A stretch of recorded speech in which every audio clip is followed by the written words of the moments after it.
Hello friends, నా ఛానల్‌కి స్వాగతం అండి. నేను ఈరోజు మీకు చందమామ కథల్లో 1973 జనవరి మాసంలో వచ్చిన బేతాళ కథ చదివి వినిపిస్తున్నానండి. ఫ్రెండ్స్, ఇది బేతాళ కథల సిరీస్ అండి. స్టార్ట్ అయిన దగ్గర నుంచి చదివి వినిపిస్తున్నాను. చాలా బావుంటాయి కథలు. తప్పకుండా వినండి. ఈ కథ పేరు ప్రాణ విక్రయం. పట్టువదలని విక్రమార్కుడు చెట్టు వద్దకు తిరిగి వెళ్లి చెట్టుపై నుంచి శవాన్ని దించి భుజాన వేసుకుని ఎప్పటిలాగే మౌనంగా శ్మశానం కేసి నడవసాగాడు. అప్పుడు శవంలోని బేతాళుడు రాజా, వెనకటికి మాధవుడు కాని వారందరికీ సహాయపడి అయిన వాళ్లకు నిరాకరించాడు. అలాగే నువ్వు కూడా కానిపోని వారి కోసం శ్రమించడం లేదు కదా. నీకు శ్రమ తెలియకుండా ఉండగలందులకు మాధవుడి విచిత్ర కథ చెబుతాను విను అంటూ ఇలా చెప్పసాగాడు. పెన్నా నది తీరాన మాధవుడు అనే సంపన్న యువకుడు ఉండేవాడు. చాలా గారాబంగా పెరిగినందున మాధవుడికి ఏ విధంగానూ కష్టపడటం ఇష్టం ఉండేది కాదు. చివరికి గురువు వద్ద క్రమశిక్షణతో విద్యాభ్యాసం చెయ్యటం కూడా ఇష్టం లేకపోవటం చేత అతనికి చదువు కూడా అంటలేదు. ఆస్తిపాస్తులు దండిగా ఉన్నవి కనుక తల్లిదండ్రులు కూడా అతను నిర్బంధించక యథేచ్ఛగా వదిలేశారు. ఈడు వచ్చేసరికి మాధవుడికి నగరవాసం మీద మోజు మళ్ళింది. అందుచేత అతను తన తల్లిదండ్రులను ఒప్పించి గ్రామంలో తమకు కల ఆస్తులు అన్నిటినీ అమ్మేసి ఆ డబ్బుతో విక్రమసింహపురికి చేరుకున్నాడు. అక్కడ అతను మంచి ఇల్లు కొని మిగిలిన దానితో వర్తకం చేద్దాం అనుకున్నాడు. అందుకే బోలెడంత సరుకు కూడా కొన్నాడు. కానీ దురదృష్టవశాన ఒకనాటి రాత్రి అతని ఇల్లు అంటుకుని పూర్తిగా కాలిపోయింది. మాధవుడు ఆ మంటల నుంచి ఎలాగో బయటపడ్డాడు. కానీ ఇంటితో పాటు అతని తల్లిదండ్రులు వ్యాపార నిమిత్తం కొన్న సరుకు కూడా పోయింది. సంపన్నుడైన మాధవుడికి ఎంత బూడిద, కట్టుబట్టలు తప్ప ఇంకేమీ మిగలలేదు. అడుక్కు తినడం తప్ప మాధవుడికి మరొక బతుకు తెరువు లేదు. ఏమీ లేకపోయినా మాధవుడికి మానాభిమానాలు పుష్కలంగా ఉన్నాయి. అందుచేత అతను నదిలో పడి ఆత్మహత్య చేసుకుని తన జీవిత సమస్య తేల్చుకుందాము అనుకున్నాడు. అతను అర్ధరాత్రి వేళ పెన్నా నదికి వెళ్ళాడు. ఆ చీకటిలో ఒక చెట్టు కింద నుంచి, ఎవరు నాయనా నువ్వు, ఏం చేయబోతున్నావు అన్న ప్రశ్న వినిపించింది. మాధవుడు ఆ చెట్టు వద్దకు వెళ్ళేసరికి అక్కడ ఒక ముని కనిపించాడు.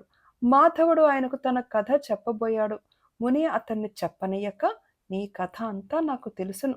ఎలా బతకాలో తెలియక నువ్వు నదిలో దూకి ప్రాణత్యాగం చెయ్యాలనుకుంటున్నావు, కానీ నీ ప్రయత్నం ఫలించదని అన్నాడు. ఎందువల్ల స్వామి అని మాధవుడు ఆశ్చర్యంతో అడిగాడు. నీకు పూర్తిగా 100 ఏళ్ల ఆయుర్దాయం రాసిపెట్టి ఉన్నది. 100 ఏళ్లు నిండిన దాకా మృత్యుదేవత నీ కేసి చూడలేదు అన్నాడు ముని. ఈ మాట విని సంతోషించడానికి బదులు మాధవుడు ఆందోళన చెంది, నాకు ఒక్క పూట ఎలా గడవాలో తెలీదు. 100 ఏళ్లు ఎలా గడపనో, జీవితం నాకు నరకం. 100 ఏళ్ల దీర్ఘ నరక ప్రాయమైన జీవితం అనుభవించక తప్పదా నాకు అని మునిని అడిగాడు. ముని కొంచెం సేపు ఆలోచించి, ధనం లేకుండా నువ్వు బతకలేవన్నమాట. నీకు ధనార్జన చేసే ఉపాయం చెప్తాను. ఒక మంత్రం ఉపదేశిస్తాను. ఆ మంత్రం పఠించి చచ్చిపోయిన వారికి నీ ఆయుర్దాయంలో నీకు తోచినంత ఇస్తే వాళ్ళు బతుకుతారు. ఇలా నీ పూర్ణాయుర్దాయంలో నువ్వు కొంత ఇతరులకు విక్రయించావంటే నీకు పుష్కలంగా ధనం దొరుకుతుంది. కానీ నువ్వు దానం చేసిన మేరకు నీ ఆయువు తరిగిపోతుందనే అన్నాడు. ముని చెప్పినది నిజమైన పక్షంలో తన జీవిత సమస్య తీరినట్టే అనుకుని మాధవుడు ఆ ముని వద్ద మంత్రోపదేశం పొంది ప్రాణ విక్రయం చేసుకుని బతకడానికి బయలుదేరాడు. తెల్లవారేసరికి అతను ఒక గ్రామం చేరాడు.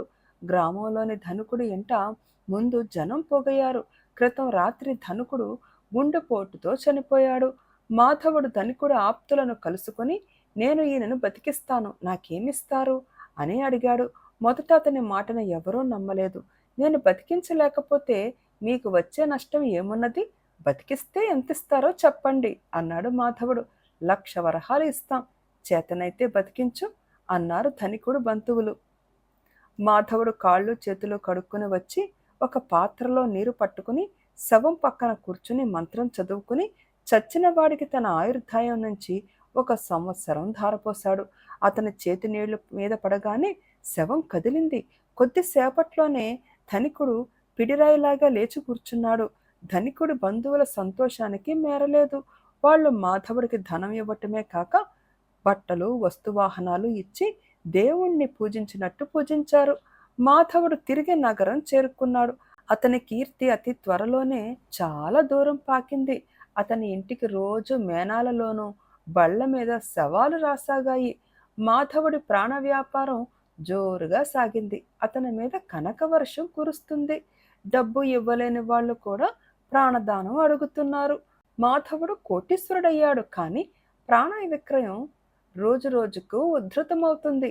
ఇప్పుడు అతను డబ్బు తీసుకుని కొద్ది రోజుల ఆయువు మాత్రమే ఇస్తున్నాడు. అతను ఎంత ఆయువు అమ్ముతున్నది అతనికి మాత్రమే తెలుసు. పై వాళ్లకు తెలిసినది చచ్చిన వాళ్ళు తిరిగి బతకటమే. ఈ స్థితిలో అతను తగిన కన్యను చూసి పెళ్ళాడాడు. అయితే పెళ్ళైన కొద్ది రోజులకే మాధవుడి భార్య చనిపోయింది. మాధవుడు ఆమెకు తన ఆయువు ఇవ్వలేదు.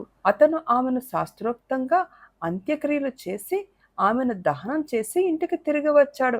ఎవరినెవరినో బతికించిన మాధవుడు తన భార్యను బతికించుకోలేకపోవటం అందరికీ ఆశ్చర్యం కలిగించింది. అతని శక్తులు పోయాయని అందరూ అనుకున్నారు. అటు తరువాత తన వద్దకు ఎవరన్నా శవాలను తెస్తే అతని సమీపంలో ఉన్నవాళ్ళు తన భార్యనే బతికించుకోలేకపోయాడు, ఎందుకు ఆయనను బాధిస్తారు అని చెప్పి పంపేశారు. క్రమంగా మాధవుడి వద్దకు శవాలు రావడం మానేశాయి. తరువాత అతను దాదాపు 80 ఏళ్ల వయసు నిండిన దాకా నిశ్చింతగా బతికాడు. బేతాళుడు ఈ కథ చెప్పి, రాజా, నాకొక సందేహం. మాధవుడు ఎవరినెవరినో బతికించి తన భార్యను ఎందుకు బతికించలేదు? ఆమెను బతికించడం వల్ల తనకు ఎవరు డబ్బు ఇయ్యరనా, లేక ఆమె మీద ప్రేమ లేకనా? ఆమెను చావనిచ్చి మాధవుడు తనకున్న కీర్తి ప్రతిష్టలను ఎందుకు పోగొట్టుకున్నాడు? దీనికి సమాధానం తెలిసి కూడా చెప్పకపోయావో నీ తల పగిలిపోతుందని అన్నాడు. దానికి విక్రమార్కుడు, మాధవుడు చేసినది వ్యాపారం, దానికి మూలధనం అతని ఆయువు. అది పరిమితమైనది. అతను మొదలు చెడిన బేరం ఎలా చెయ్యగలడు? అతను డబ్బు కోసం వ్యాపారం చేశాడు గాని కీర్తి కోసం చెయ్యలేదు. తాను కోరినంత డబ్బు వచ్చినాక అతనికి వ్యాపారం గిట్టుబాటు కాదు, కానీ కీర్తి అతని వ్యాపారాన్ని ఆగనివ్వలేదు. కీర్తి అతని పాలిట శత్రువే అయ్యింది. అపకీర్తి వస్తే తప్ప అతను తన ఆయుర్దాయాన్ని కాపాడుకోలేని పరిస్థితి ఏర్పడింది. ఆ పరిస్థితిలో అతని భార్య మరణం సంప్రాప్తమయ్యింది. భార్య మీద ప్రేమ ఉండినా కూడా అతను ఆమెకు ప్రాణదానం చేయటానికి లేదు. ఆమెకు ప్రాణదానం చెయ్యటం అంటే తనకు మాలిన ధర్మమే. అందుచేత తాను 4 కాలాల పాటు బతికి ఉండగలందులకు మాధవుడు భార్యను, దిక్కుమాలిన కీర్తిని ఒక్కసారిగా త్యాగం చేశాడు. లేకపోతే ప్రాణ వ్యాపారంతో అతనే చచ్చిపోయి ఉండునని అన్నాడు. రాజుకు ఈ విధంగా మౌనభంగం కలగగానే బేతాళుడు శవంతో సహా మాయమై తిరిగి చెట్టెక్కాడు. నచ్చిందా ఈ కథ? నచ్చితే తప్పకుండా లైక్ చేయండి, షేర్ చేయండి అండ్ ప్లీజ్ కామెంట్ కూడా పెట్టండి. Thank you.